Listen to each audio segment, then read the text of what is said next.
or the books might say indices, but I'm going to give you a bunch of examples, and we're going to see if we can write them with positive exponents.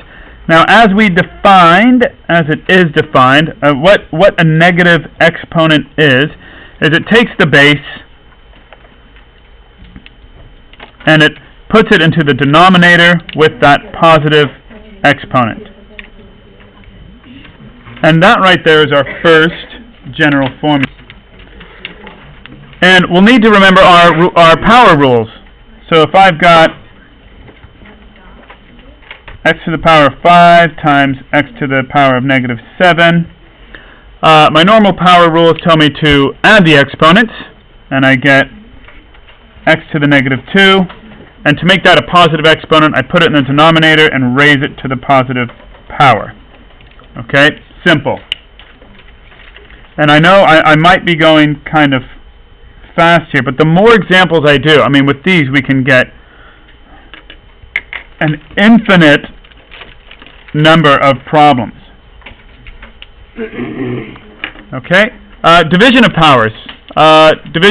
Same thing applies like in year 11, where I subtract the exponents. So negative 5 take away 11, and we don't make any number mistakes.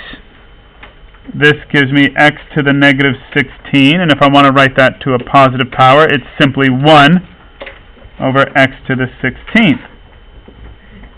Okay? So nothing too bad there. Next one, power to a power rule, and power to a powers get multiplied.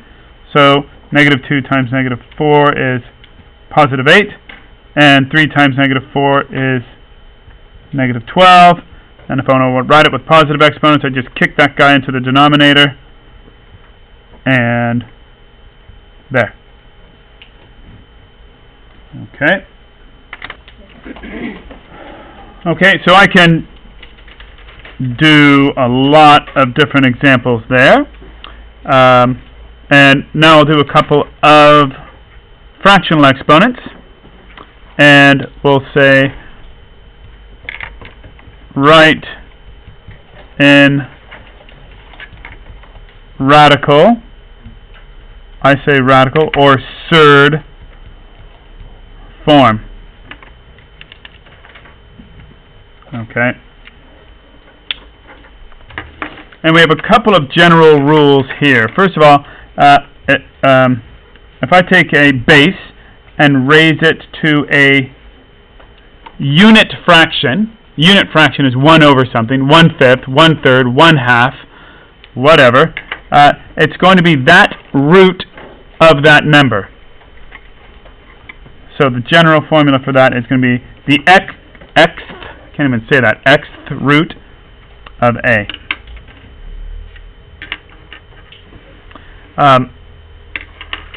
And so on a side note of that, I guess, there's one root that we don't write the number, and that's half. Okay, so the half root, a to the half root,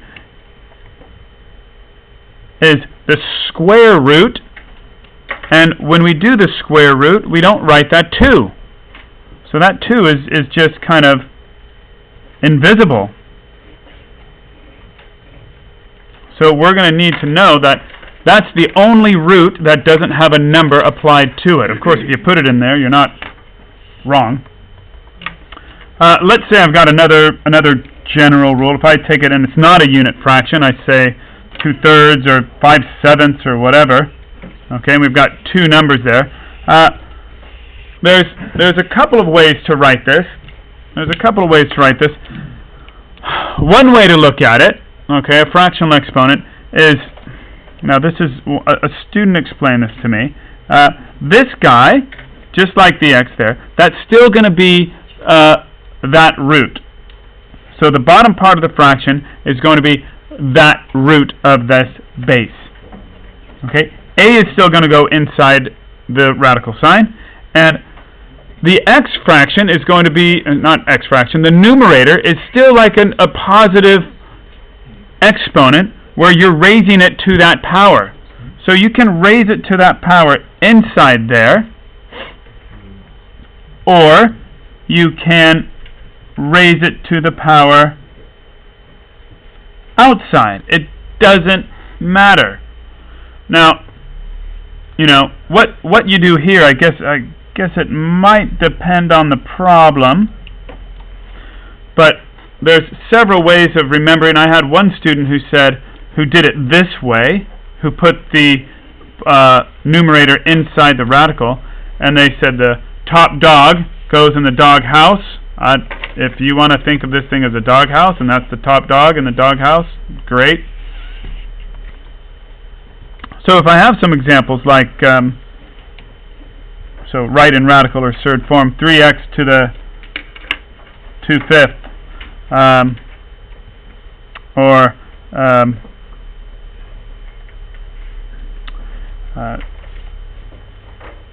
2/8.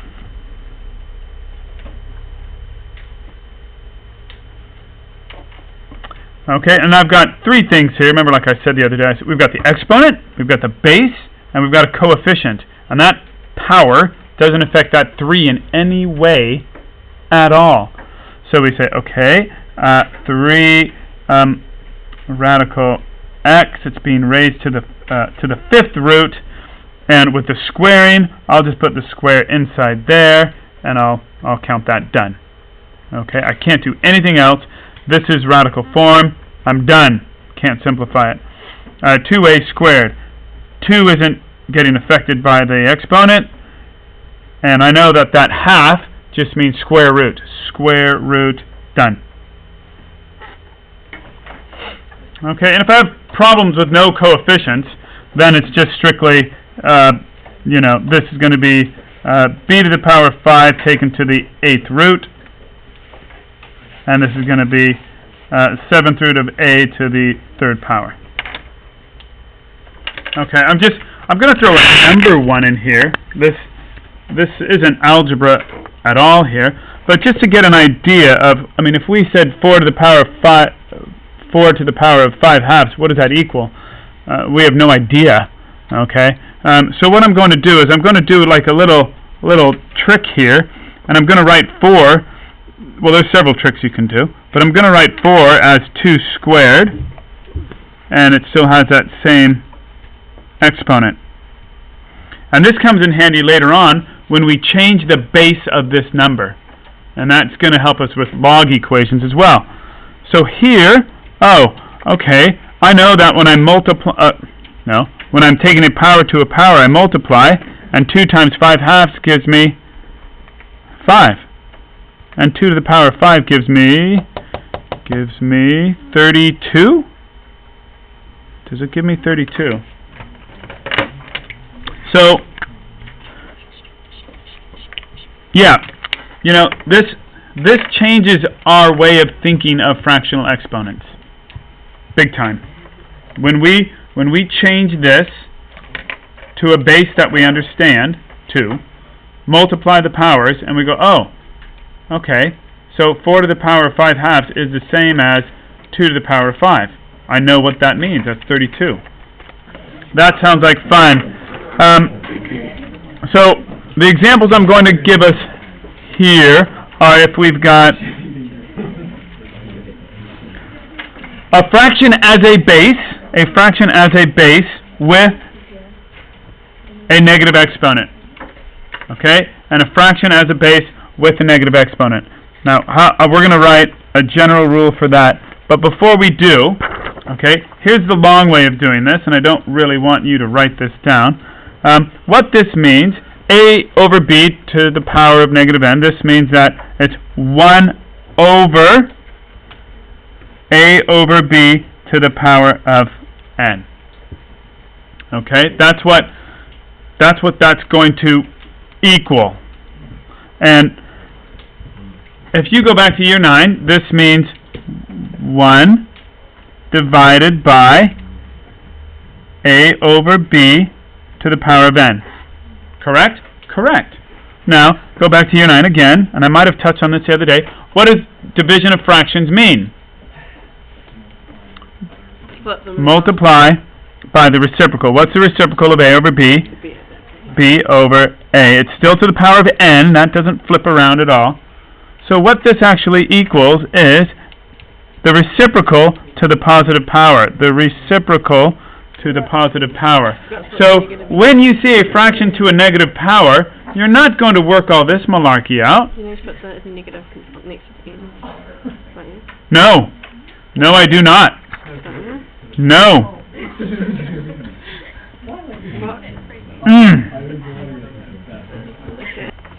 And raise it to a negative power, it's going to equal the reciprocal to the positive power. Because of this thing right here. Okay?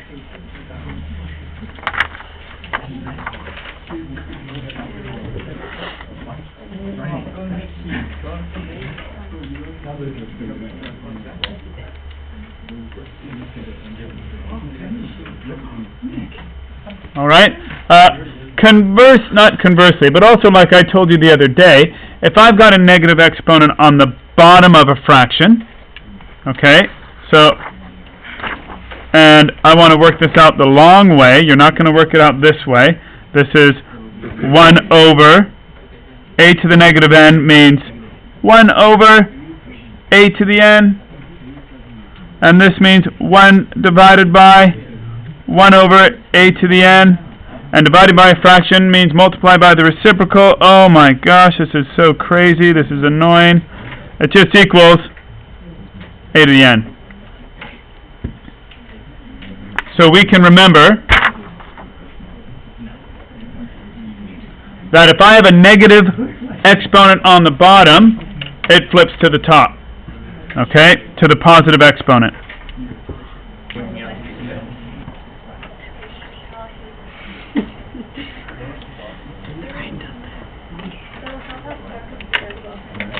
I know.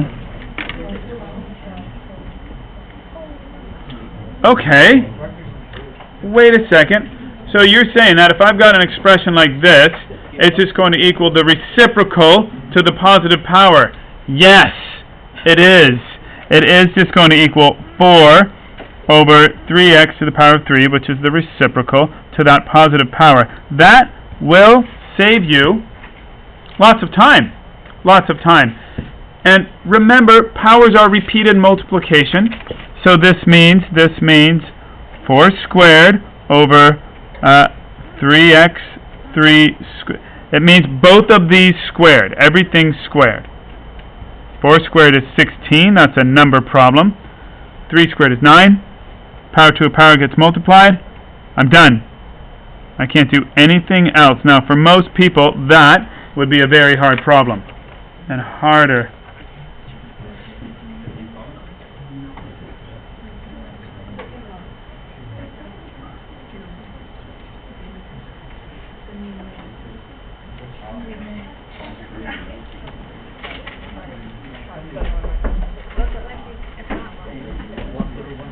So this example, we've got a lot going on here. Tons going on. We've got those negative exponents in there that can be biffed up to the numerator.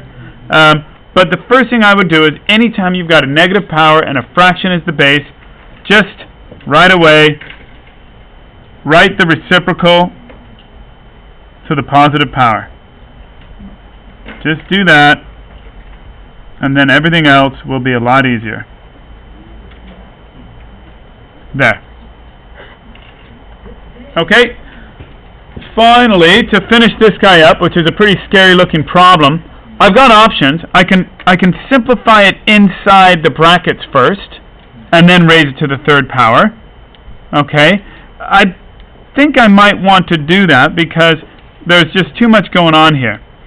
All right. So let's do this, and I'll still raise that to the third power.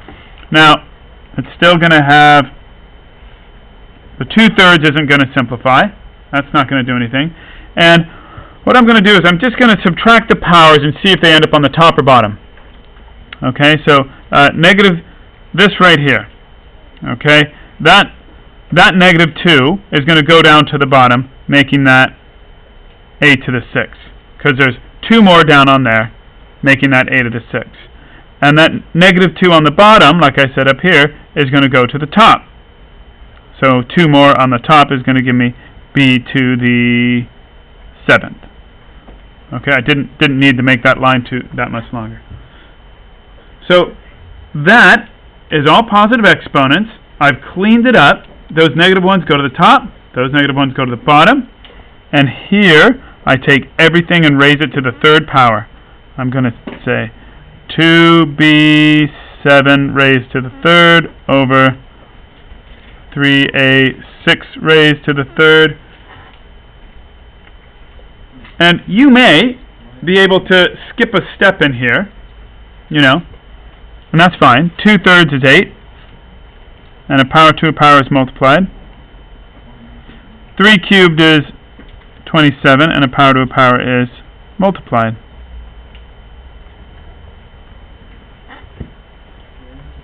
Correction on that one, 6 times 3 is 18, not 9. Thank you.